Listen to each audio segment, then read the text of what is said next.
படிக்கிற கூட்டம்லாம் ஒரு இடத்துல கூடுது, கையை கடிக்கிற கூட்டம் ஒரு பக்கம் கூடுது. அது சொன்னா கோச்சுக்கிறாங்க. என்னங்க நாங்க அணில் தானங்க, நாங்க காய கடிச்சோம் கனிய கடிச்சோம், அப்போலாம் பேசாம இருந்தீங்க, கையை கடிச்சோன்னு கத்திரிலேங்கிறான். பெருமை கொண்ட இனம் வீழ்ந்ததற்கு காரணமே நம் இன முன்னோர்கள் சொந்த பேரன்பும் பெருந்தன்மையும் தான். அதனால் செய்த பிழையால் இந்த இனம் இப்படி வீழ்ந்து போனது. முதலில் பண்பட்ட இனம் போர்க்குணமற்று போகுங்கிறான். முதலில் நாகரிகம் அடைந்த இனம் போர்க்குணமற்று போகும். அப்படி போர்க்குணமற்று போய்விட்டது. 13 தலைமுறைக்கு ஒரு முறை அவன் மரபணு மாறியிருங்கிறான். அந்த மரபணுவை புதுப்பிக்காமல் விட்டுவிட்டவர்கள் நமது முன்னவர்கள். இப்போது என்ன நடக்குது?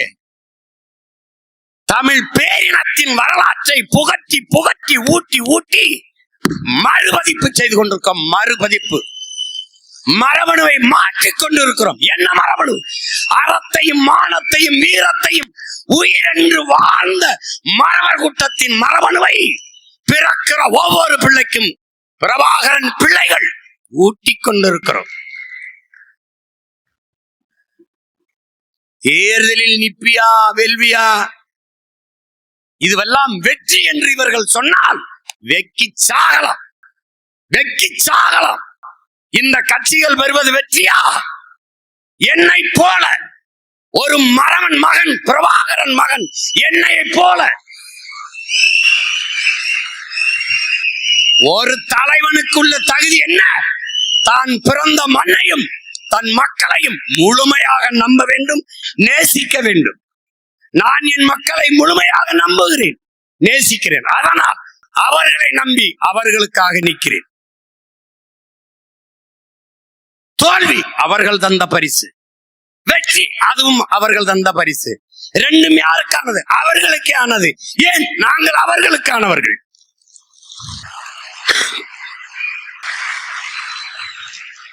ஒரு வீர மகன், எளிய பிள்ளைகள் எங்களைப் போல தனிச்சு களத்திலே தத்துவ நிலைப்பாட்டில் சொல்லி கொள்கை கோட்பாட்டை எடுத்து பேசி நின்று என்னை வென்று காட்டா, அது வெற்றி.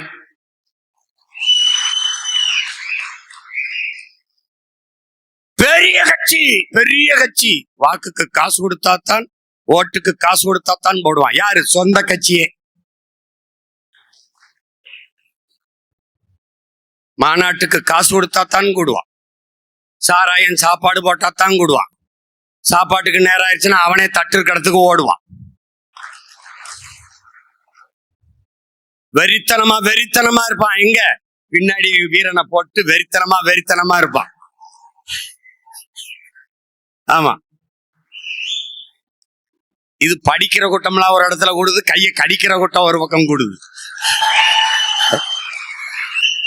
அது சொன்னா கோச்சுக்கிறாங்க. என்னங்க நாங்க அணில் தானங்க, நாங்க காய கடிச்சோம் கனிய கடிச்சோம், அப்போலாம் பேசாம இருந்தீங்க, கையை கடிச்சோன்னு கத்திரிலேங்கிறான்.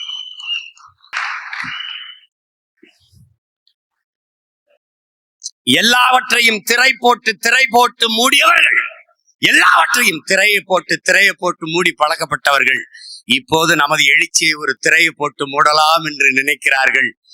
இது திரையை போட்டு மூடக்கூடிய குப்பை அல்ல, இது கனந்து கொண்டிருக்கிற பெரு நெருப்பு, புரட்சி தீ என்பதை புரிந்து கொள்ளணும்.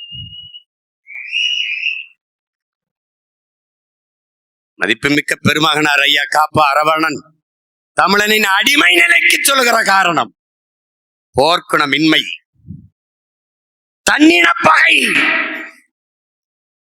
இச்சாதி உயர்ந்தது, இச்சாதி தாழ்ந்தது, இம்மதம் உயர்ந்தது, அம்மதம் தாழ்ந்தது என்று தன்னின பகை, சொந்த ரத்தங்களுக்குள்ளே யுத்தம். தன்னிடத்தில் இருப்பதை விட பிறரிடத்தில் இருப்பது உயர்ந்தது என்கிற இழிவான சிந்தனை. எப்படி சிந்தனை? இக்கரைக்கு அக்கறை பச்சை. தன் மொழியை விட அவன் மொழி உயர்ந்தது, தன் நிறத்தை விட அவன் நிறம் சிறந்தது, தன் உணவை விட அவன் உணவு உயர்ந்தது. இந்த இழி சிந்தனை அதற்கு மேலே சகிக்க முடியாத திரை கவர்ச்சி அதை வைக்கிறார்.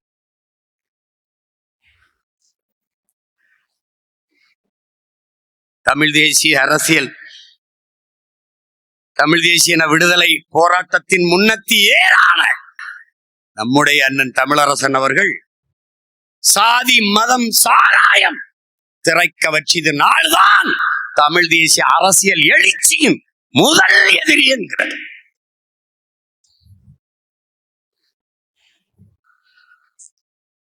இதை சாய்க்காமல்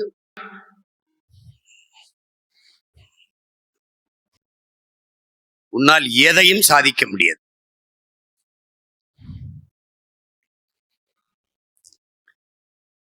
அன்பு பிள்ளைகள், இங்கே என் தம்பிகள் பேசும்போதெல்லாம், துறை எல்லாரும் பேசும்போது கூட சுட்டாக்குமா என்ன தம்பி வெற்றி சிலன் இல்லை, வென்று விடுவியா வென்று விடுவியா வென்று விடுவியான், முதல்ல 234 நின்று விடுவியான்னு கேட்டவன் இப்ப நம்மளை பார்த்து வென்று விடுவியா வென்று விடுவியான், ஏன் வென்று விடுவான்ங்கிற நடுக்க அவனுக்கு வந்ததுனால இப்ப நம்ம நிக்கிறோம்னு வச்சுக்க, இன்னும் அவ்வளவு பெரிய ஆளா அந்த கேள்வி ஏன் வருது? ஒரு பயம். புரியுதா? நம்ம தான் ஆளே இல்லையே, விட்டு போண்டி தானே. அவ்வளவு பெரிய ஆளா இன்னைக்கு வரைக்கும் அந்த ஆட்டத்துல வைக்க மாட்டாங்க, இல்ல மற்றவையிலே வைப்பா. பயம்.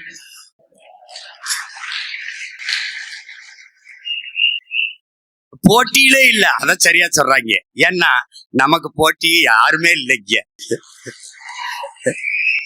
நாங்கள் முன்வைக்கிற அரசியல் கோட்பாட்டை, நாங்கள் முன்னெடுக்கிற அரசியலை நீ அறிந்து கொள்ளவே இன்னும் 1/2 நூற்றாண்டுக்கு மேல இல்ல, நீ அதை தெரிஞ்சுக்கிறவே.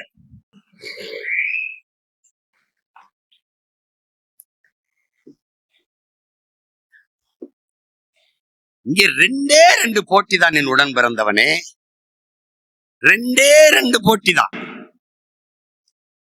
நம் நிலத்தை இங்க பேசிய என் தம்பி பாலமுரளி சொன்ன மாதிரி எல்லாமே பெரியார் தான் அவர்கள் நிலைப்பாடு. ஏன் என் மொழி சிதைந்து அழிந்து, என் கலை இலக்கிய பண்பாடு சிதைந்து அழிந்து, என்னுடைய வழிபாடு படி போய், எங்களுடைய ஆட்சி அதிகாரம் பறி போய், என் நிலவளம் எல்லாம் களவு போய், இந்த 5க்கும் 10க்கும் என் ஆத்தாளப்பனும் கையேந்திர நிலையில் நிற்ப காரணம் எல்லாமே அவர். இந்த நாட்டை ஒரு திருடர்கள் கூடாரமாக மாற்றி, திருடிய பணத்திலே என் மக்களுக்கும் பங்களித்து, மாசம் 1000 மாசரை வாக்குக்கு காசு எப்படி கெடுத்து நாசமாக்கிய திராவிட திருட்டு சித்தாந்தத்திற்கும்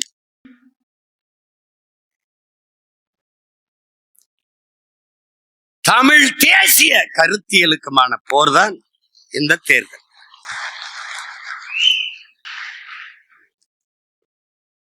இந்தியன் நான் இல்ல,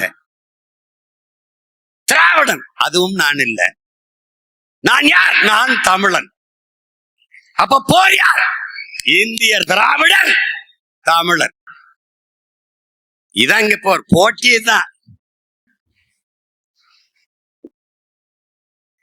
என்னடா நீ சில்லறையும் சினிமாயை வச்சு உயர்ந்த சித்தாந்தத்தை வீழ்த்து விட முடியும்னா அப்புறம் என்னடா புரட்சிக்கார, நம்ம என்னடா போராளி?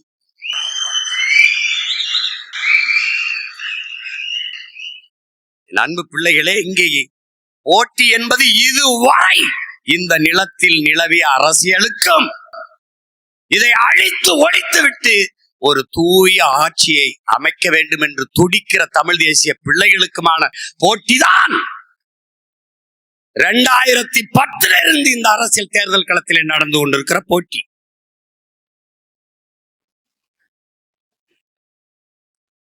தனிச்சு நின்று அங்கீகாரம் பெற முடியும் என்று ஒரு கட்சி எங்கேயாவது நிரூபிச்சிருக்கா?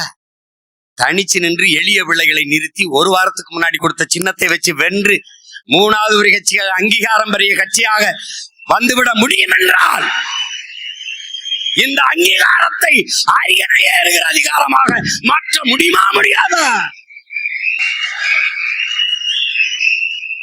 இப்படித்தான் என் தலைவன் காடு புகும் போது எல்லாரும் நினைத்தார்கள், சின்ன பசங்கள் ஒத்தை துப்பாக்கியை கொண்டு போய் என்ன செய்து விட முடியும் என்று. அந்த ஒற்றை துப்பாக்கியை தூக்கியவனை வீழ்த்த உலகில் 22 நாடுகள் திரண்டு வந்தது.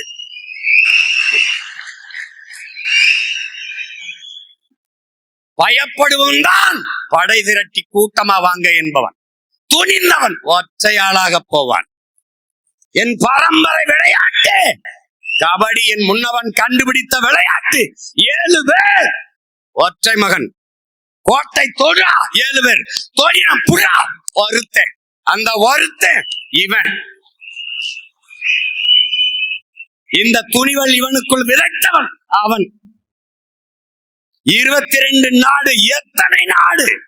அறிவார்ந்த தமிழ் சமூக மக்களே, உங்களுக்கு ஒரு பெருமிதமும் திமிரும் வர வேண்டும். 3ஆம் உலக போர் நீருக்காக வரும் என்றார்கள். 3ஆம் உலக போர் அல்ல, இனிமேல் ஒரு போர் வந்தால் அது 4ஆம் உலக போர். அப்ப 3ஆம் உலக போர் அது நடந்து விட்டது. நடத்தியவன் எங்கள் உயிர் தலைவன் மேதகவே பிரபாகர். ஒற்றை மகனையும் அவன் படையும் வீழ்த்த உலகப் படைகள் எல்லாம் திரண்டு வந்தது. அந்த படையோடு எதிர்த்து போரிட்டான் என் தலைவன் என்றால் தமிழீழ மண்ணில் நடந்தது. அறிவார்ந்த பெருமக்களே, 3ஆம் உலக போர் எல்லா வல்லாதிக்க நாடுகளின் துணையோடு ஒரே ஒரு மகனை வீழ்த்த சூழ்ச்சி சதி செய்து ஆயுதங்கள் இல்லாது நிற்கதியாக நிற்க வைத்து 22 நாடு ஒப்புதல் வாக்கு மூலம் கோத்தபாய ராஜபக்சே ராணுவத்துறை அமைச்சரும் அறிவரும் சொல்றான், 22 நாடுகளின் துணையோடுதான் விடுதலை புலிகளை இறுதி போரில் வென்றோம் என்று. அப்படி என்றால் அங்கே நடந்தது சிங்களனுக்கும் தமிழனுக்குமான போர் அல்ல என் உடன் பிறந்தவர்களே. அது 3வது உலக போர். நடத்தியவர்கள் மான தமிழ் மக்கள், வீர மறவர் குலத்தின் பிள்ளைகள். தலைமையேற்றவன் என் உயிர் தலைவன் மேதகவே பிரபாகரன் என்ற பெரும் மாவீரன். இப்போது நடப்பதும் அரசியலிலே அதேதான்.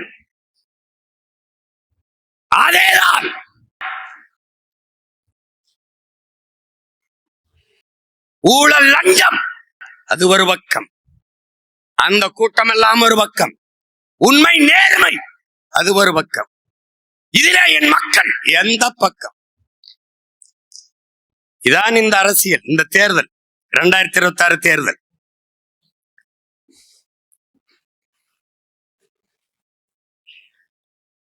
வாக்குக்கு காசு கொடுப்போம் அது ஒரு கூட்டம். என் மக்களுக்கு நல்ல வாழ்க்கையை கொடுப்போம் அது ஒரு கூட்டம். குடிக்க வைப்போம், ஒழிப்போம், நன்றாக எங்கள் பிள்ளைகளை படிக்க வைப்போம் அது ஒரு பக்கம்.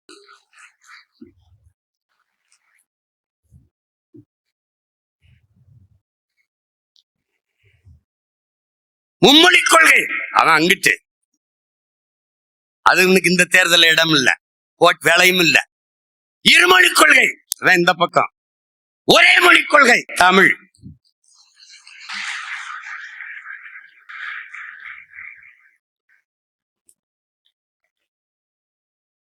இதான் இங்க இருக்கிற போட்டி. போட்டு குழப்பிக்கிற கூடாது. நீ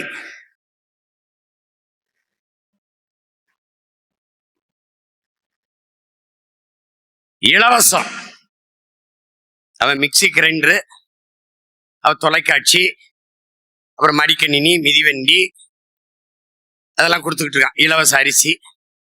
இங்கிட்டு என்னுடைய தம்பி ஒருபடி மேல போய் உந்துருளி மோட்டர் பைக்கு காரு. இப்ப நான் வீட்டுக்கு ஒரு ஹெலிகாப்டர். ஏன் இல்ல தம்பி ஒரு காரு மோட்டர் பைக் கொடுக்குறாருன்னா ரோடு சரியில்லை, சாலை சரியில்லைன்னா ஒரு வேலையை ஹெலிகாப்டர்ல பறந்து வேற ஒரு இடத்துக்கு போய்க்கலாம். அதனால இலவசம் ஒரு கூட்டம். இலவசம் என்பது வளர்ச்சி திட்டம் அல்ல, அது வீழ்ச்சி திட்டம், கவர்ச்சி திட்டம். ஏன் ஆறுதலால் காயங்கள் ஆறுவதில்லை. அழுவதனால் எதையும் அடைந்து விட முடியாது. தூறல்களால் பயிர்கள் விளையாது. என் தேசத்தை நாசமாக்கிய ஒரே சொல் இலவசம். தவத்திரு குன்றக்குடி அடிகளார் என்ற பெருந்தகை.